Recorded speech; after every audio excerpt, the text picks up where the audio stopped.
Alors, grosse mise à jour du côté du GPT-4o. OpenAI vient de faire donc une mise à jour complètement dingue. En réponse à la dernière mise à jour, à la récente mise à jour du Gemini 2.0 qui est capable désormais de générer de manière native des images. Donc désormais le GPT-4o aussi a cette possibilité de générer et de modifier de manière native des images. Et ça c'est complètement fou, c'est un véritable game changer. Salut, moi c'est Mr. Opi et j'accompagne les business dans l'intégration des solutions IA en leur sein et j'accompagne aussi les particuliers dans la montée en compétences sur les sujets de l'automatisation IA, de la création d'agents IA. Et comme tu le sais, on va parler dans cette vidéo du GPT-4o qui certainement fait partie des modèles de fondation qu'on utilise généralement pour créer des agents IA. Donc il y a pas mal d'agents IA aujourd'hui qui tournent avec le GPT-4o, donc il est primordial quand même de se mettre à jour sur les dernières mises à jour potentielles du GPT-4.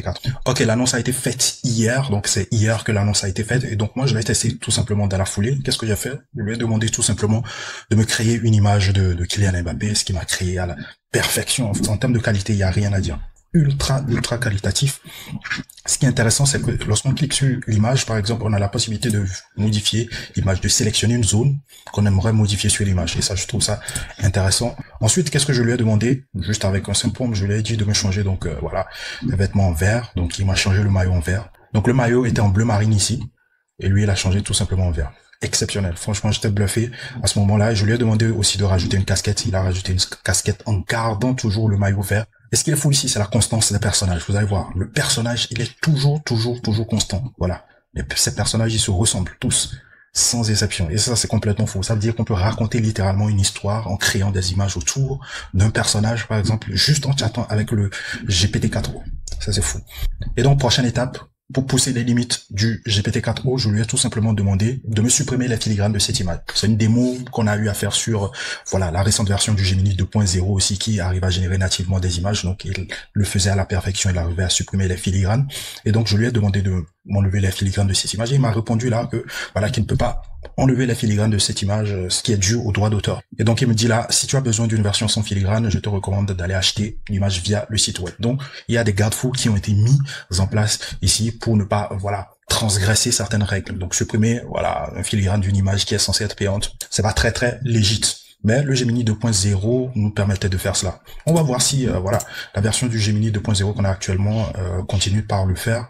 On va aller sur, voilà, le Google AI Studio. On va sélectionner, donc, voilà, la 2.0 Flash Image Generation. Et donc, au passage, il y a le Gemini 2.5 Pro qui est sorti. Je vous ferai une vidéo un peu plus tard là-dessus. On va le tester en long, en large et vous montrer comment est-ce que vous pouvez l'intégrer efficacement dans des workflows. Donc, je sélectionne la 2.5 Flash Image Generation. De toutes les façons, c'est la plus utilisée en ce moment. Je copie l'image.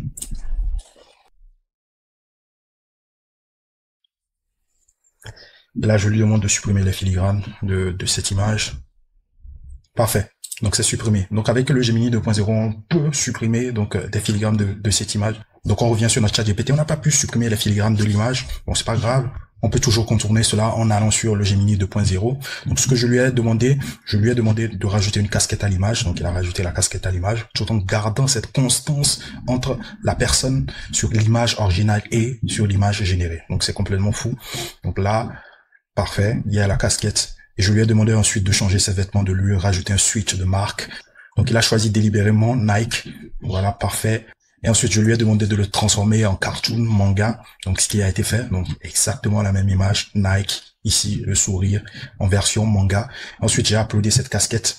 Je lui ai demandé de ne pas prendre l'image en cartoon, mais bon, visiblement, il n'a pas tenu compte de cette instruction ici. Il a gardé l'image en cartoon et a quand même rajouté la casquette, donc sur l'image en cartoon. Mais par contre, le suite a changé.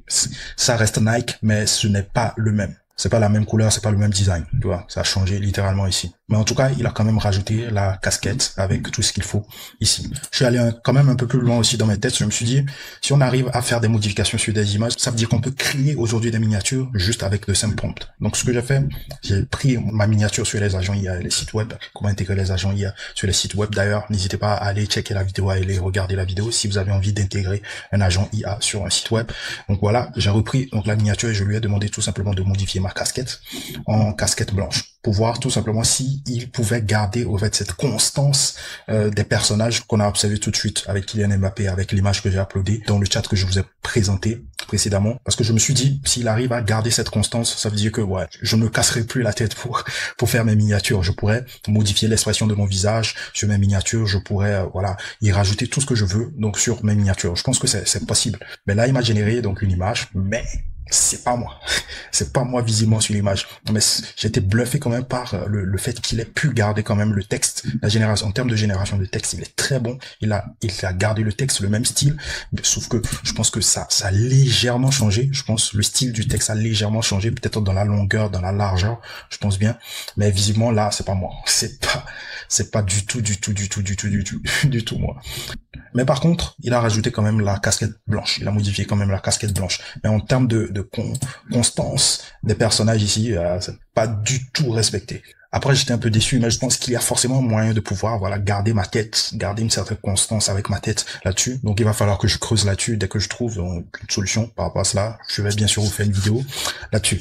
Mais bon, après, pour me faire un petit kiff, je lui ai demandé, voilà, de faire sourire le personnage en montrant ses dents. Donc, ce qu'il a fait tout naturellement. Et là, j'ai utilisé l'outil d'édition pour pouvoir le faire. Donc j'ai sélectionné tout simplement dans l'outil d'édition cette partie-là et j'ai tout simplement prompté il doit rire en montrant ses dents et voilà, le travail est fait directement. Mais par contre, sur le visuel, il n'a pas su garder au fait le logo de N8N ici. Donc il a légèrement modifié le logo de N8N ici. Mais par contre, le logo web, il a gardé, c'était top.